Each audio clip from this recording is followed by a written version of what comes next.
자기가 만든 회사에 9년 동안 모든 걸 바쳤는데 어느 날 그 회사에서 쫓겨난다면 어떤 기분일까요?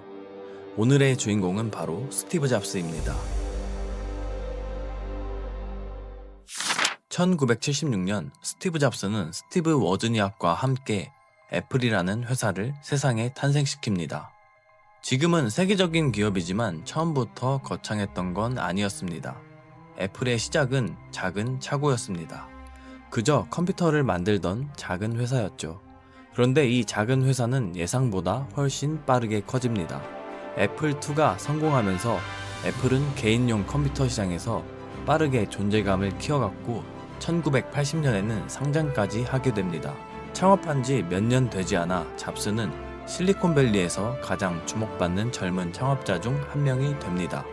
사람들이 스티브 잡스를 특별하게 본 이유는 단순히 컴퓨터를 만들었기 때문만은 아니었습니다. 그는 제품을 그냥 기계로 보지 않았습니다. 사람들이 직접 만지고 보고 쓰면서 와, 이건 다르다 라고 느끼게 만드는 경험으로 봤던 거죠. 그리고 그 감각은 1984년 매킨토시에서 폭발합니다. 애플은 1984년 슈퍼볼 광고를 통해 매킨토시를 세상에 선보였고 이 광고는 지금까지도 역사적인 광고로 회자됩니다. On January 24th, Apple Computer will introduce Macintosh. And you'll see why 1984 won't be like 1984. 컴퓨터 회사가 기술이 아니라 세계관과 상징으로 사람들의 마음을 사로잡아 버린 겁니다.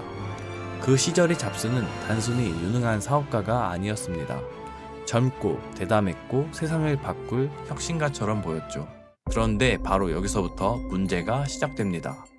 회사가 작을 때는 창업자의 감각과 추진력이 거의 전부일 수 있습니다.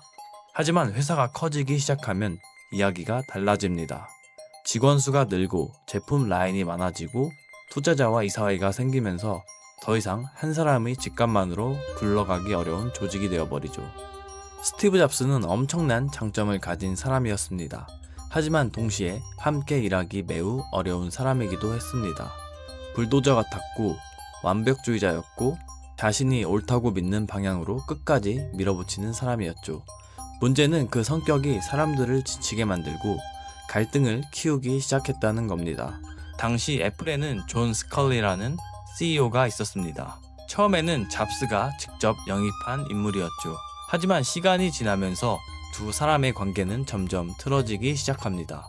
한쪽은 회사를 예측 가능하고 안정적으로 운영해야 한다고 봤고 다른 한쪽은 애플은 원래 그런 회사가 아니라고 생각했습니다. 이 갈등은 단순히 의견 차이를 넘어 누가 회사의 방향을 쥘 것인가의 문제로 커집니다. 그리고 1985년 스컬리는 이사회를 설득했고 결국 잡스는 애플에서 밀려나게 됩니다. 자신이 만든 회사에서 창업 9년 만에 쫓겨난 겁니다. 이건 단순한 이직도 평범한 퇴사도 아니었습니다. 자기가 세운 세계에서 자기 자신이 밀려난 순간이었죠. 하지만 잡스는 그대로 무너지지 않았습니다. 애플에서 밀려난 뒤 그는 같은 해에 넥스트를 세웁니다. 교육 시장을 겨냥한 강력한 워크스테이션 컴퓨터를 만들려 했죠. 하지만 넥스트 컴퓨터는 상업적으로 아주 큰 성공을 거두진 못했습니다. 디자인과 기술력은 주목받았지만 더 저렴한 경쟁 제품들에 밀렸기 때문입니다. 그래서 1990년대 초반부터는 넥스트 스텝이라는 소프트웨어 시스템 쪽에 더 집중하게 됩니다. 같은 시기 잡스는 또 하나의 판에 발을 들입니다. 1986년 루카스 필름의 컴퓨터 그래픽 부문 지문을 인수해 픽사를 키우기 시작한 겁니다. 당시에는 이 선택이 훗날 얼마나 거대한 결과로 이어질지 아는 사람이 많지 않았습니다. 하지만 잡스는 컴퓨터 회사만 본 게 아니었습니다. 기술과 스토리텔링이 결합된 완전히 다른 영역에서 새로운 가능성을 본 거죠. 그리고 이 선택은 결국 맞아떨어집니다. 픽사는 10년 동안 주요 애니메이션 스튜디오로 성장했고 1995년에는 세계 최초의 완전한 장편 컴퓨터 애니메이션 영화 토이스토리를 내놓습니다. 그리고 그해 픽사가 상장되면서 잡스는 처음으로 억만장자 반열에 오르게 됩니다. 여기서 끝이었어도 이미 충분히 대단한 이야기였겠죠. 그런데 몇 년 뒤 더 아이러니한 일이 벌어집니다. 그를 밀어냈던 바로 그 회사, 애플이 다시 그를 필요로 하게 된 겁니다. 애플은 결국 넥스트를 인수하게 되고 그 과정에서 잡스는 1997년 애플로 다시 복귀하게 됩니다. 한때 회사에서 밀려났던 창업자가 자기가 떠나 만든 회사를 들고 다시 원래 회사로 돌아온 겁니다. 그리고 잡스는 애플을 다시 설계하기 시작합니다. 회사가 어디에 집중해야 하는지 다시 정하고 애플이 원래 잘하던 것에 모든 힘을 몰아주기 시작했죠. 기술, 디자인, 경험, 이 세 가지를 하나로 묶는 방향으로 애플을 끌고 간 겁니다. 그리고 1998년 애플은 아이맥을 내놓습니다. 반투명한 컬러 디자인으로 등장한 이 컴퓨터는 사람들에게 애플이 완전히 달라졌다는 인상을 강하게 남겼습니다. 그리고 이 제품은 잡스 복귀 후 부활의 시작점이 됩니다. 하지만 더 놀라운 건 여기서 멈추지 않았다는 겁니다. 애플은 이후 아이튠즈와 아이팟을 내놓으며 단순한 컴퓨터 회사를 넘어 사람들이 음악을 사고 듣는 방식까지 바꿔버립니다. 이 시점부터 애플은 더 이상 단순한 PC 회사가 아니었습니다. 그리고 마침내 2007년 잡스는 아이폰을 세상에 내놓습니다. An iPod, a phone, and an internet communicator. An iPod, a phone. Are you getting it? These are not three separate devices. This is one device. And we are calling it iPhone. Today, Apple is going to reinvent the phone. 이건 단순히 휴대폰 하나를 잘 만든 수준이 아니었습니다. 전화, 인터넷, 음악, 앱, 생태계까지 전부 하나의 기기로 묶어버리면서 휴대폰 시장의 기준 자체를 바꿔버린 겁니다. 그리고 이후 아이패드까지 이어지면서 애플은 한때 무너질 뻔한 컴퓨터 회사에서 전 세계 기술과 소비 문화의 흐름을 주도하는 회사가 됩니다. 즉 스티브 잡스의 복귀는 그냥 예전 자리로 돌아온 것이 아니었습니다. 그는 돌아와서 회사를 연명시킨 게 아니라 애플을 완전히 다른 체급의 회사로 다시 만들어버렸습니다. 스티브 잡스 이야기를 보면 한 가지 궁금한 점이 생깁니다. 왜 어떤 사람은 무시당하거나 밀려난 뒤에 그대로 무너지고 왜 어떤 사람은 오히려 그 순간부터 더 무서워지는 걸까요?